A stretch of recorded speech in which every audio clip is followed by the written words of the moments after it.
PSG Fan TV, bonsoir à tous, bonsoir Joe. Bonsoir à tous, bonsoir Onip. Ce soir, le PSG recevait Strasbourg. Ça avait une petite note un peu de match piège, certains le disent. Comment toi tu l'as ressenti? Et au moment de la composition, est-ce que tu as pu sentir un petit peu qu'on aurait pu passer à travers ce match? Ouais, sur le papier, il y a un petit risque. Tu reviens en fait de trêve. Quand on revient de trêve, pour nous, c'est souvent compliqué parce que les équipes de Ligue 1, majoritairement, pas forcément beaucoup d'internationaux qui sont concernés. Donc, ils peuvent mettre de l'intensité. Pour eux, c'est du repos alors que nous, on a joué encore cette semaine. Derrière, tu vois la composition, tu es obligé d'avoir un petit peu peur quand tu vois Soler et Ruiz au milieu de terrain parce que tu as des vieux démons qui reviennent. Et force est de constater qu'ils ont répondu présent. Après... Voilà, moi j'ai commencé à regarder quelques articles, retour du PSG plus que réussi, etc. On va se calmer. L'équipe du Strasbourg qu'on a vue là, elle était tellement nulle.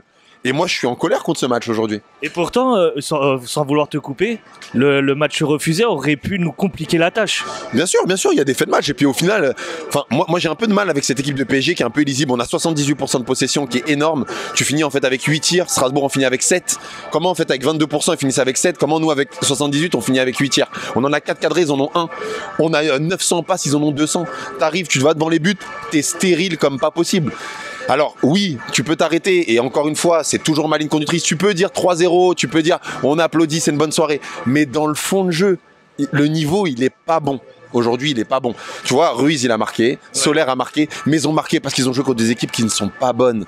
Kylian, ce soir, et tu vois, j'ai même entendu des commentateurs dire « Ah bah voilà, il a répondu présent, il a marqué en équipe de France, aujourd'hui il marque encore. » Attendez, analysez. Dans le jeu, avec le PSG, ça fait 4 matchs qu'il marque pas et qu'il a un petit peu de problème en fait actuellement en finition et qu'aussi, alors certes lui il en loupe, mais on lui donne pas dans le bon tempo. Je sais pas si des fois vous avez regardé en fait, regardez Kylian Mbappé, des fois il est agacé, on lui met les balles dans les pieds, on lui met pas en fait en profondeur. Il est obligé en fait de lui-même être le créateur du jeu parce que Dembélé aujourd'hui prend pas bien ce rôle et je suis désolé pour...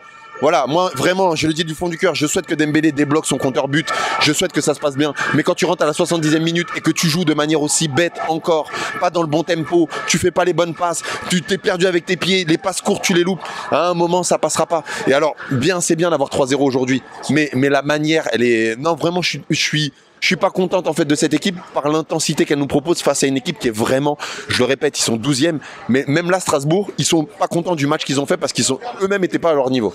Alors tu dis souvent qu'on manque d'un créateur. Est-ce que là aujourd'hui, tu dis qu'on est passé à côté du match à cause du fond de jeu qui a été proposé. Ce créateur, il nous manque encore, même si par exemple Kang Lee-in a donné quelque chose de positif.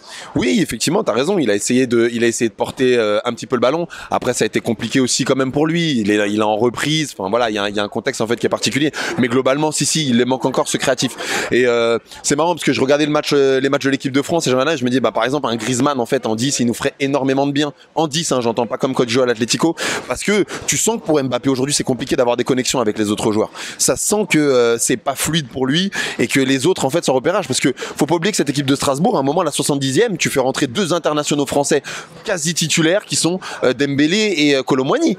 Et tu ne déboussoles pas cette équipe plus que ça. C'est compliqué. Et on joue Milan bientôt. Ouais, c'est ce que j'allais dire. Est-ce que ça t'inquiète un petit peu alors pour Milan? Ouais, ça m'inquiète un petit peu. Après, cette équipe du PSG, elle est compliquée à lire. Cette équipe de Milan aussi, en fait, est compliquée à lire. Par contre, une chose est sûre pour moi, hein, mathématiquement, faut pas se leurrer. On peut pas se permettre. Et merci de ta question. On ne peut pas se permettre de donner une copie comme celle-ci contre une équipe comme Milan. Parce que c'est sûr qu'on passera pas. Et moi, je vous le dis, si on perd contre Milan au Parc des Princes, faites vos calculs. Hein. On va aller à San Siro, on va aller au mur jaune, on reçoit Newcastle avec qui on a un goal average qui est pas bon. On n'a pas le choix que de gagner ce match-là. Donc j'espère sincèrement que les garçons vont bien bosser et qu'ils ne vont pas se gargariser d'une victoire qui est en fait un écran de fumée pour moi. Je te remercie, Joe. Merci à vous.